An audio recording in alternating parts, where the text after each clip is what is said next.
So you said so many things, I try, whatever these big words are floating all over California particularly, about surrendering to it, about letting it go, about… Not for one person has such a thing worked, ever. Has it, I'm asking you? You have anxiety, try to let it go. Does it go? Even a damn flu doesn't go. Yes or no? Even a simple cold does not go, you say go, does it go? So, let's not get into this fanciful states of surrendering, these are all words thrown around. Nobody knows what is surrender. Because when it happens, you will not know it has happened. You can't do it, I surrendered. How's that possible? So, leaving those things, essentially, as I said, you have not read the user's manual of how this works. We need to pay attention to this. The system is made in such a way, if you hold your hand like this, it'll work one way. If you do like this, it'll work another way. If you do like that, it'll work another way. It's a phenomenal process. If it was a simple thing, we could have just beaten it into shape with hammer and anvil, okay? It's too sophisticated. It's a phenomenally complex machine. One needs to pay a certain level of attention to be able to use it for what it is designed for. Otherwise, it'll get itself messed up. Now, there may be many factors, there may be genetic factors, there may be sociological factors, there may be growing up issues, various things. But do not ascribe your problems to any of those things. The important thing is just this, you are not able to have your mind the way you want it. That's the only problem you have, isn't it? The moment you ascribe it, I'm like this because my father was like that, I'm like this because my grandfather's genetics were not okay, you're finished. Because we can't change those guys now. Yes? You can't choose a different father or a different grandfather now, it's over. But you can transform this. You must understand, still it doesn't matter you have anxiety disorder. Still, if you put a piece of carrot, there is an intelligence here which can transform a carrot into a human being. That means every day a new body is being manufactured within you, isn't it? In parts, a new human being is manufactured every day. When the very source of creation is functioning within you and a new human being is constantly being created, if you take little charge of that, you can create an entire new… So I ignore it and continue to work. In another 2 minutes, she says again, it's a very sharp knife, be careful. I said, come on, he's a full-grown man, leave him alone, he knows how to use this knife. This stupid knife can't he handle? It's not some earth-moving machinery or spacecraft or something that he doesn't know how to handle. It's a knife. She says, no, Sadhguru, it's a very sharp knife. All right. And I continue what I'm doing. In another 2 minutes, she whispers to him, please be careful, very sharp. And in another 2 minutes, he cuts his finger. Then I give up, okay. This is all that's happening. This is all that's happening with life. You have an intellect for which you don't have a stable enough platform. Or in other words, you have a sharp knife, a very sharp knife a very sharp knife in your hand, but your hand is not steady. Please see, it's your own mind which is causing all this pain, isn't it? Yes or no? So you have a very sharp knife, the sharper it is, the more you cut yourself. So we don't have to blunt the knife, we just have to have a steady hand, isn't it? Nothing has been done about that. People are trying to blunt the knife with all these sedatives and nonsense. What you take is to blunt the knife. Blunting the knife is not the answer. Because if you lower the possibilities of who you are, everything will be okay. If you remove half of your brain, you will be quite peaceful. Because it takes some brain to cause anxiety. If we really remove half of your brain, you will be quite peaceful and you may even be happy, actually.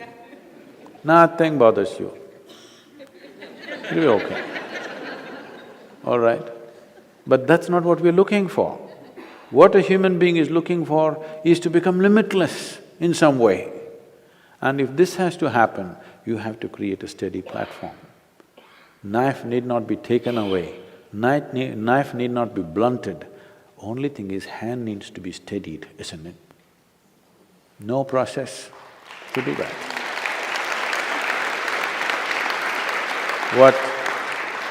What inner engineering means, what yoga means is just this. When I say yoga, being in California, don't imagine all those impossible postures.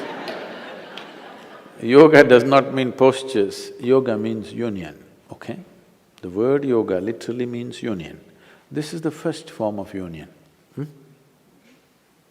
Your right and left. This is called as Pingala and Ida in yoga, the masculine and… Right now you're looking at me. If you close your eyes, you cannot see me. But you are still there, isn't it?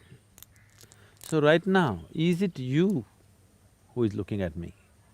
Or is it your eyes which are looking at me? So it's you who is looking at me. Yeah. Through the window of your eyes, you're looking at me. If you close the window, Yeah. do you still exist? I still exist.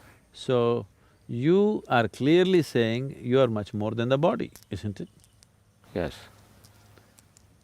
And you also know very clearly that this body you slowly accumulated. Yes. Or in other words, what you call as my body is just a bit of loan that you have taken from Mother Earth, just a piece of the planet. She's pretty generous. No, it's very generous. Yeah. She's pretty generous with the loan. But when the time comes, she wants to collect it atom by atom. See, now I hold this pebble in my hand. Yeah. Initially I say, this is my pebble, I'm not willing to give it to you. After some time, I start thinking, this is me. Now when the time comes that anyway this pebble is going to be taken from me, I'm being terrorized because I'm being taken away. You're not being taken away. Only the food that you gathered, the piece of planet that you gathered in the form of this body, the planet is asking it back. If only you were aware this is only something I've accumulated, not intellectually. Every moment if you are constantly aware that I am not this body, this is just mine, all right. This is just a gathering. I've accumulated this, I'll use it, and when it's necessary, I'll drop it. If this awareness was there all the time in your life, death would be just change of clothes, isn't it? It's actually more simple than that. So what happens after? Okay, I paid back the loan. The question is only willingly or unwillingly, but whichever way, the loan gets taken. Your body, as you know it, physical body, has to go to the earth because it belongs to the earth. But there is a subtler body, which is like a scaffolding. Only because a subtle body is there as a scaffolding, you can build this gross body. You eat a banana, it becomes body, you eat a piece of bread, it becomes body, you eat a brinjal, it becomes body, because there is a subtler scaffolding. This body that you see, the physical body, is only gathering around the subtler body. So when this body falls, the subtle body, which is generally referred to as etheric body or whatever else, is still on. It still has some information, but the important difference is, when you had a physical body and a conscious mind, you had a discriminatory capability. So once the body falls down along with your thinking mind, logical mind and a discriminatory aspect of the mind is fallen, there is no more discrimination. You only happen by tendencies. So still there are certain tendencies. Why so much care in every culture, particularly in this culture, that at the moment of death, if a man is dying, no matter what your relationship with him, you try to utter the God's name or you try to create the right kind of atmosphere for him, even if he's your enemy, you say Ram, Nam, Satya, whatever, whatever simple things have been taught to the people, but something to create awareness and pleasantness around him because you want him to live well.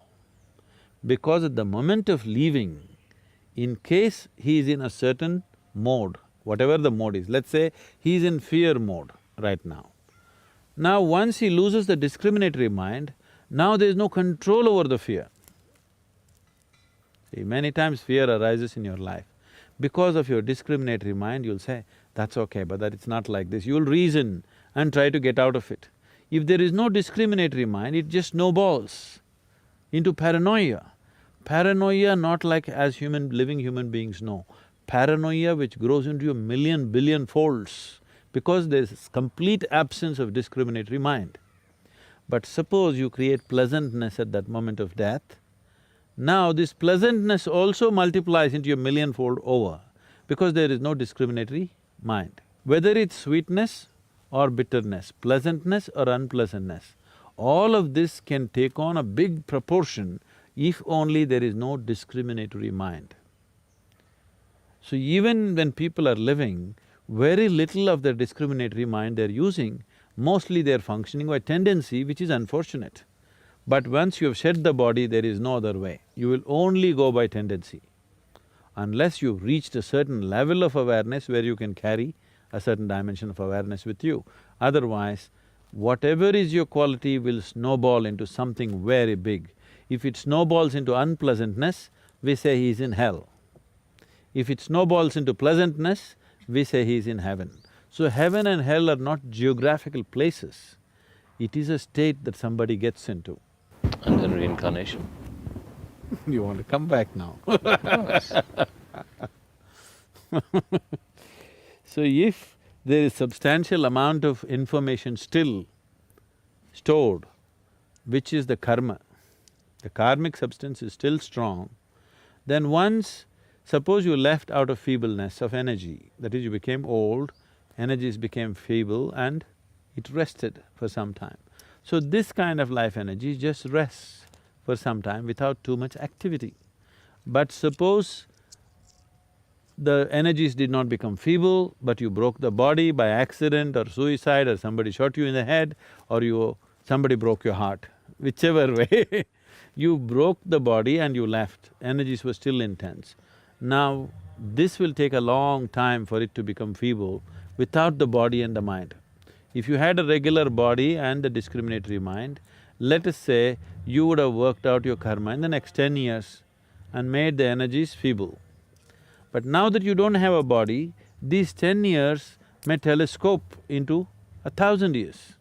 So this is the reason always they told you should never die of suicide, you never should be murdered, accidental death is bad, because now your limbo situation is long, very, very long, because you have no discriminatory mind, we don't know which way you will roll, and the chances of finding another womb are very little because you're in a certain level of intensity you cannot find. So unless you come to the right level of intensity, you are not suitable to take on a new body.